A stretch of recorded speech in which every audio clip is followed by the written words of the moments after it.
اللہ تبارک و تعالی نے مستورات کو جتنا حقوق اس شریعت کے اندر دیے ہیں، کسی شریعت کے اندر بھی اتنے حقوق عورتوں کو نہیں دیے گئے۔ اور جاہلیت کے دور میں عورت سب سے زیادہ مظلوم تھی۔ آپ نے سنا ہے اگر بیٹی پیدا ہوتی تھی لوگ زندہ گڑھا کھود کے اپنی بیٹی کو دفن کر دیا کرتے تھے۔ اگر بہن پیدا ہوتی تھی بھائی اپنی بہن کو شوکیس میں کھڑا کر کے اس کی گولی لگایا کرتا تھا۔ اگر عورت کا خاوند فوت ہو جاتا تو عورت کو تیر و تلوار کے نشانے بنا کے منحوس تصور کر کے مار دیا جاتا تھا۔ اگر باپ فوت ہو جاتا تھا تو جیسے وراثت بڑے بیٹے کے حصے میں آتی تھی تو جتنا اس مرد کی بیویاں ہوتی تھی یعنی اس بچے کی مائیں وہ بھی وراثت کے اندر بڑے بیٹے کے حصے میں آتی تھی، اور معاذ اللہ ماں کے ساتھ غلط فعل بیٹا کیا کرتا تھا۔ اتنے ظلم و ستم عورت پر تھے۔ اللہ تبارک و تعالی نے ان عورتوں کو حقوق ارشاد فرمائے، حقوق دیے۔ بار بار اللہ نے قرآن میں تمہاری سفارشیں کی، وعاشروہن بالمعروف، ان عورتوں کے ساتھ معروف اور نیکی کے طریقے ساتھ پیش آؤ۔ اللہ نے عورتوں کی سفارش فرمائی ہے وعاشروہن بالمعروف کہ عورتوں کے ساتھ نرمی کے ساتھ اور خوش فہمی کے ساتھ خوش اخلاقی کے ساتھ پیش آؤ۔ اللہ تعالی نے فرمایا من عمل صالحا من ذکر او انثى وهو مؤمن فلنحيينه حیاتا طیبہ۔ اللہ نے فرمایا اگر کوئی مرد عورت میں سے نیک عمل کرے تو ہم اس کو جناب پاکیزہ زندگی نصیب فرماتے ہیں۔ اللہ نے قرآن میں اشارہ کیا جیسے نیکی جیسے اعمال کر کے اصلاح کر کے مرد نیک اور ولی بن سکتا ہے، ایسے عورتیں بھی نیکی کما کے عورتیں اپنے مصلح آباد کرا کے اللہ کی ولیہ بن سکتی ہیں۔ ایک عورت کہنے لگی مرد کہہ رہے تھے کہ جی مردوں کو اللہ نے شان دی عورتوں کو اللہ نے شان نہیں دی، دیکھو جو مرد نبی بنتے ہیں عورت نبی نہیں بن سکتی۔ وہ عورت دل گردے والی اس نے فوراً پردے کے اندر سے جواب دیا، کہا دل تھام کے بات کر، کون سی بات کر رہا ہے؟ اگر عورت نبی بن نہیں سکتی تو نبی جن تو سکتی ہے۔ یہ جتنے نبی ہیں جنے تو عورتوں نے ہی ہیں، عورتوں کے پیٹ سے نبی پیدا ہوئے ولی پیدا ہوئے۔ اللہ نے اس کو شان نصیب فرمائی، اللہ نے مقام نصیب فرمایا۔ نبی پاک صلی اللہ علیہ وسلم نے فرمایا بیٹی زندہ دفنانے کے قابل نہیں، بیٹی ماتھا چومنے کے قابل ہوا کرتی ہے۔ اللہ کے نبی نے فرمایا جس بندے کی 2 بیٹیاں پیدا ہوئی اس بیٹیوں کی اس نے تربیت کی، دین سکھایا، کل قیامت کے دن یہ 2 بیٹیاں اپنے باپ کی سفارش کریں گی۔ اور حضور نے فرمایا میں اور وہ باپ جس نے اپنی بیٹیوں کی تربیت کی، اکٹھے انگلیوں کا اشارہ فرمایا جیسے 2 انگلیوں کے درمیان فاصلہ نہیں، میں اور بیٹیوں کو پالنے والا اکٹھے جنت کے اندر داخل ہو جائیں گے۔ اللہ نے عورت کو گھر کی ملکہ بنایا، یہ روزگار کا کمانا عورت کے ذمے نہیں، نوکریاں کرنا عورت کے ذمے نہیں، پیسہ کما کے لانا عورت کے ذمے نہیں۔ عورت اگر بیٹی ہے باپ کے ذمے ہے، کما کے لائے، مزدوری کرے، محنت کرے، بیٹی کو آ کر خرچہ دے۔ عورت اگر بہن ہے بھائی کے ذمے ہے، جائے محنت مزدوری کرے، نوکری کرے، جو بھی کام ملے کرے اور بہن کو آ کر جناب خرچہ دے۔ اگر عورت بیوی ہے تو جناب خاوند کے ذمے ہے، خاوند کمائے اور کما کر اپنی بیوی کو خرچہ دے۔ اگر ماں ہے اولاد کو حکم ہے جائے باہر کمائے اور کما کر کے اپنی ماں کو آ کر گھر کے اندر خرچہ دے۔ اللہ کے نبی نے ہمیں حقوق بتائے کہ بیٹی ہے تو تمہاری عزت ہے، اگر بہن ہے تو تمہاری ناموس ہے، اگر بیوی ہے تو تمہاری رفیقہ حیات ہے، اگر تمہاری ماں ہے تو اس کے قدموں کے نیچے جنت ہے۔ اللہ نے جتنا عورتوں کے قرآن میں حقوق ارشاد فرمائے، پاک پیغمبر نے اپنے فرمان میں جتنا حقوق عورتوں کے ارشاد فرمائے اتنا کسی کے حقوق نہیں۔ باوجود اس کے دیکھا جاتا ہے کبھی کبھی یہ بیچاری کالج کی پڑھی ہوئی بچیاں ناشکری کے بول جاتی ہیں اور ناشکری سے نعمتیں بھی گھٹ جاتی ہیں۔ کبھی یہ نہ کہا کرو اپنی زبان سے کہ ہائے وہ تو ہم سے یورپ کی بچی اچھی جو یونیورسٹی کے اندر پڑھتی ہے بغیر پردے کے پھرتی ہے، جن کو کوئی برقع نہیں پردہ نہیں۔ ہمیں شریعت اسلام نے برقعے کے اندر گھر میں پابند بنایا، آپ نے ان کا کبھی گہرائی سے مطالعہ نہیں کیا؟ آپ ان کو پڑھیں۔ یہ سویڈن کا جو ملک ہے، برطانیہ کے قریب ایک یورپ کا ایک ملک ہے جہاں پر ہر قسم کی جناب سہولیات ہیں۔ جب ان کا بجٹ پیش ہوتا ہے تو نفع کا بجٹ ہوتا ہے۔ ہمارے ہاں جب بجٹ ہوتا ہے تو نقصان میں ہوتا ہے۔ ہماری حکومتیں سوچتی ہیں پیسہ کہاں سے آئے گا، ان کی حکومت سوچتی ہے تو پیسہ کہاں جائے گا، وہاں کہاں لگائیں گے۔ ان کے ہاں آزادی، ان کے ہاں کوئی پردہ نہیں، ان کے ہاں مرد فعل مرد عورت جہاں مل سکتے ہیں، کوئی پابندی نہیں، کوئی برقع نہیں، کوئی برقع نہیں، کوئی چادر نہیں۔ لیکن وہاں دیکھا گیا ہے 70% طلاق وہاں پائی جاتی ہے۔ سب سے زیادہ طلاق وہاں اسی سویڈن کے اندر ہے، سب سے زیادہ خودکشی اسی ملک کے اندر ہے۔ جب شریعت کا حکم چھوڑا جاتا ہے، بیوی پھر اللہ سکون چھین لیتا ہے، بے سکونی آ جاتی ہے۔ وہ لوگ سب سے زیادہ خودکشی کرتے ہیں، وہ لوگ سب سے زیادہ پریشان ہیں، ان کے ہاں سب سے زیادہ طلاق پائی جاتی ہے۔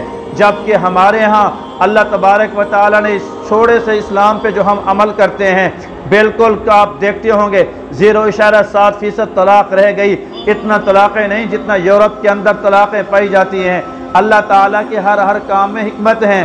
اس پردے کو سینے سے لگائیں، گلے سے لگائیں، اپنے دوپٹے کو اپنے سر سے سرکنے نہ دینا۔ اماں عائشہ صدیقہ طاہرہ طیبہ رضی اللہ تعالی عنہا جب اپنے گھر میں بیٹھا کرتی تھی، اکیلی ہوتی تھی، تب بھی اپنے سر سے دوپٹہ ہٹنے نہیں دیتی تھی۔ کسی نے پوچھا اماں گھر میں آپ اکیلی ہوتی ہیں پھر بھی آپ اپنا دوپٹہ ہلنے نہیں دیتی؟ فرمایا پہلے اگر سرک جاتا تھا میں خاص خیال نہیں کرتی تھی، کیونکہ اس خبر کے اندر میرے شوہر جناب محمد مصطفیٰ صلی اللہ علیہ وسلم جلوہ افروز ہیں۔ پھر اس کے بعد میرے ابا جان سیدنا ابو بکر صدیق کو لایا گیا، پھر اس کے بعد سیدنا عمر بن خطاب کو لایا گیا۔ جب عمر کی قبر بنی، عمر غیر محرم تھا، اب مجھے عمر کی قبر سے، قبر والے سے حیا آتی ہے کہ اس کے سامنے میں اپنا دوپٹہ ہٹاؤں۔ وہ اماں عائشہ صدیقہ تو قبر کے بندے سے حیا کریں اور قبر والے سے حیا کر کے دوپٹہ سر سے نہ سرکنے دیں، اور میں آپ ہر ٹائم دیور کے سامنے دوپٹہ ہٹائے پھرتی ہے، شادی بیاہ کے اندر سر ننگے کرتے پھرتی ہے، اور جناب شادی بیاہ کے اندر ہاتھ بازو کے اندر فخر محسوس کرتی ہیں۔ بیوی یہ ہم نے اسلام کا شکر ادا نہیں کیا، اسلام نے جو ہم پر احسان کیا ہم نے اس کی ناشکری کی ہے۔ خدا را اس ناشکری سے بچنا ہے، ہر وقت اللہ کا شکر ادا کرنا ہے کہ اللہ نے ہمارے اوپر اتنے بڑے بڑے احسانات فرمائے، اللہ تعالیٰ نے ہمیں اتنے بڑے بڑے مقامات نصیب فرمائے۔ کبھی آپ بیٹھ کر کتاب اٹھا کر شریعت کو پڑھنا کہ اللہ نے بیٹی کو کتنا شان نصیب فرمایا، بیٹی کے پیدائش پہ اتنا شان کہ ہر بندہ دعا مانگے، اللہ نیک سیرت بیٹی نصیب فرمایا۔ جس کے ہاں بیٹی ہو اس کے ہاں رحمت ہوتی ہے، اللہ جس پہ راضی ہوتے ہیں اس کو بیٹی نصیب فرماتے ہیں، جس سے اور راضی ہوتے ہیں اس کو اور بیٹی نصیب فرماتے ہیں۔ پھر بیٹی پیدا ہونے کے بعد پاک پیغمبر کا کیا فرمان ہے؟ کوئی بچی شادی نہیں ہوئی اور کنواری دنیا سے رخصت ہو گئی، اللہ کی نبی نے فرمایا یہ عورت شہادت کا مقام پا گئی، قیامت میں اللہ تبارک و تعالی اس کو شہیدوں کا مقام نصیب فرمائیں گے۔ کیوں کہ اس نے ابھی خاوند کے پاس جا کر سہولیات نہیں دیکھی، اس نے خاوند کے ساتھ جا کر عیش و عشرت والی زندگی نہیں گزاری، یہ کافی نعمتوں سے محروم رہی۔ تو اللہ کے نبی نے فرمایا اس کی قربانی کی برکت سے جو بچی کنواری فوت ہو اللہ تبارک و تعالیٰ قیامت کے دن شہادت کا مقام نصیب فرماتے ہیں۔